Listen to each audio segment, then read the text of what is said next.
We're gonna go straight up, and then the importance on this class is I'm gonna talk about external rotation. So external rotation is this. So I'm gonna ask you a lot to rotate the leg outwards. Outwards. That's what I mean when I say rotate the inner thigh out. This is what I mean. Okay? So you will find that direction a lot throughout the class. So let's start. So we're going to start with Utthita Trikonasana. And then in Utthita Trikonasana, in this pose, the legs has to be extended. The feet are as wide as the wrist. And then watch my knee.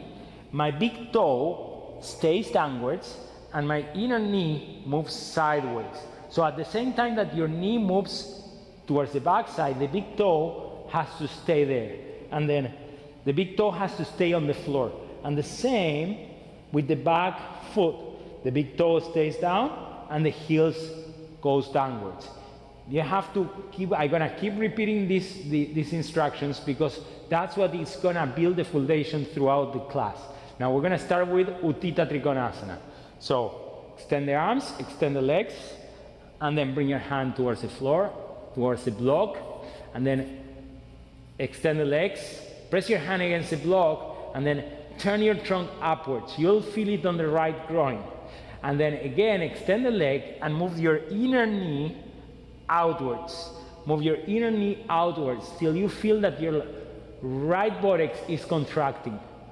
Lift the chest, press both feet against the floor, and keep lifting the chest. Stay there for a few moments, increasing the external rotation of the leg. The inner thigh moves towards the outer thigh. Inner thigh move towards the outer thigh. And then come up and change sides. Extend the legs, press both feet against the floor, and spin your inner thighs outwards again. You will see that if you're doing what I'm asking, you'll see that the chest lifts upwards, that the arms are fully extended, that the buttocks of the front leg will grip slightly. You can increase that grip. Keep doing that. Keep extending the leg. Keep opening up the chest. Good, come to the center. Bring your feet together. Stay there. Feel your hips. And then once again, bring your left foot in, right leg out. And then bring your hand towards the block. Again, Utthita Trikonasana. Extend both legs and rotate and spin the inner thigh out. Maintaining this action of spinning the inner thigh out, of bringing your big toe mound downwards, then bend the right leg to Utthita Parsvakonasana. Press your left heel down and roll the left shoulder back and extend the arm. What is important here is that the knee moves towards the arm, and then you should feel an extension on the front leg groin. Press your left heel down and spin your inner thigh out. Spin your legs. Extend the arms. Good, and then come up, change sides. Go to the other side. Press your left heel down, extend both legs. This is a class for healthy hips, and that external rotation is what is going to give you those healthy hips. Extend the arm, lift the chest, spin the inner thigh out, and then bend the leg, and then extend the arm over the head. Maintain that rotation. The front knee has to move towards the front arm, and then the arm press downwards and spin your trunk upwards. The front leg buttocks has to grip in order to give space to the groin to open. Good, and then come up, feet together. You can keep your block. It's better if you keep your block, you can put it high or low this way. It's important to have a block because it gives you more space on the hips. If you don't have a block, it doesn't matter, but you will find more space on the hips and you're gonna bring more stability to the hips. This class is about bringing stability to the hips and extension to the groins. So, jump with your legs apart, and once again, Utthita Trikonasana. Spin the inner thigh out, lift the left chest upwards, and then Bend the right leg and roll the left shoulder back. Open up the chest fully. And then after this, walk forward and go to Parsvottanasana. Extend the legs. Good, feel the pose. Try to spin the inner knee outwards. Try to spin the inner thigh outwards. And then we're gonna do it to the other side. Come up, change sides. Extend both legs, lift the chest upwards. Bend the left leg, extend the arm over the head, and then walk forward to Ardha Chandrasana. Once again, extend both legs and spin your leg, spin your leg, spin your leg, spin your leg outwards. We're gonna go deeper now in a few moments into this pose. Good, come down, extend both legs, come up. Now, you're gonna take a chair and you're gonna do Ardha Chandrasana again. And then the foot is right in the middle of the legs of the chair. That's important. The foot is on the middle of the chair. The back rest is facing towards you are looking. And then this is what you're going to do. You can watch first. Watch my knee. You need to be able to see my knee. So the knee is moving. You bend the leg, do it with me, and bring your knee out, and then extend the legs. And then with your right hand, push and turn. Spin the inner thigh outwards, spin the inner thigh outwards. That's all I'm going to say, because that is bringing stability to the hips. When you feel that tension on the buttocks of the standing leg, then that means that you're bringing stability to the leg. And then turn and try to move your hip bone upwards. You can repeat this pose with the chair almost as many times as you want. And then change sides. We're gonna start with the leg bended. You can see my knee right here. So bend the leg and then spin the inner thigh out. Spin the inner thigh out. Maintaining the knee, moving it backwards, then extend the legs. And move your hip bone upwards towards the ceiling. You'll see that also there is a back pain relief that comes on your upper back, on your waistline. Keep spinning the inner knee outwards. Good. Come down. Let's do it one more time. Start with your leg bended, and then bring your knee all the way back, extend the back leg, and then extend the leg.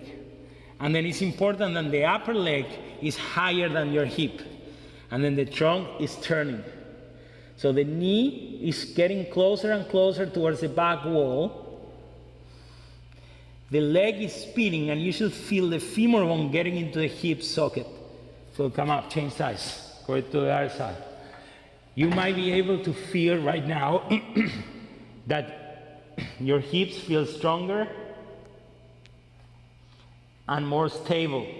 Spin the inner thigh out, extend the leg, hips up. Remember, this is yoga for healthy hips. So bring your left leg up and bring your inner knee outwards and extend the legs. Turn your trunk. Good, and then come up. Put the chair aside. And then bring your legs wide apart. Upavishta Konasana. This is a great pose to be. This is when, if you feel that you're leaning backwards, it's very difficult to keep this pose going, then you will use 2 blankets, because otherwise this pose won't be healing. You're gonna sit on top of 2 blankets. The purpose of this class, again, is healing. So that means if you have to step back a little bit, it's important. Now, I don't need it, so I'll take it off. Now, turn the outer thighs in. Descend the back of the knees downwards. Spread your toes, inner heels away from the ankles. Lift the chest. Good. Catch the back of the knees. Bring the sole of the feet together. Draw your outer knees down and move your buttocks forward. And then spin the inner thigh out. Spin. Take your hands on your thighs and turn the inner thigh out. And out. Cool, now extend the legs. And then bend the left leg and reach with your feet further back. So the foot has to be in line with the middle line of the pant. And then draw your knee down. You'll see that there is some intensity on the bended leg. Lift the chest. Good. Now, catch your foot and bring your heel in line with your bended leg groin. Right here. It's always, the heel is on the side, the other side of the line. So you feel the opening. This will open your back. This will open your hips. Now draw your knee down. This knee has to descend, and as you draw your knee down, catch your foot. And then keep using this knee to lift. You will be able to see it if you're not sure what I'm talking about. I press the knee down and I lift the buttocks up. You'll see that there is a lift on the chest as I do that. Good, and then come to the center. Foot this way, chest lifted. Touch your shin bone. If you need blankets under your knee, you can do so. And then bring your left outer buttocks down, and then extend the leg so the femur bones are parallel to each other. You won't stay too long here. If you need to lift and raise your buttocks, do so, and then come to the center. Left leg forward, extend both legs, legs apart. We'll rotate the outer thighs in, and we will repeat to the other side. Bend the left leg. See that your heel is if you are using the left foot is on the other side of the line of the pant. That's very important. That will give you direction for the rest of the exercises. Draw your outer knees down and lift the chest. Go catch your foot. Put your foot on the groin. Lift the chest fully. And then turn to the other foot. When you turn, this knee has to descend. And that will lift the chest upwards. So through this knee, see if you can reach the foot and then pull up and lift the chest. You see, I'm not pressing, I am pressing. I am not pressing, I am pressing. Keep pressing, keep pressing, keep pressing, and keep lifting the chest as much as you can. Good. Lastly, bend the leg. Bring this leg so the leg is perpendicular to the mat. Catch your foot. And then if you need to lift, you'll lift your buttocks. And then you go down as much as you can. You can keep holding yourself with your hand if it's too much. And then try to line with your outer buttocks before than with the inner buttocks. Good, and then extend legs. Roll the shoulders back, lift the chest. And then cross your legs. And that's it for today. Namaste. Have a healthy hip for the rest of the day. Thank you.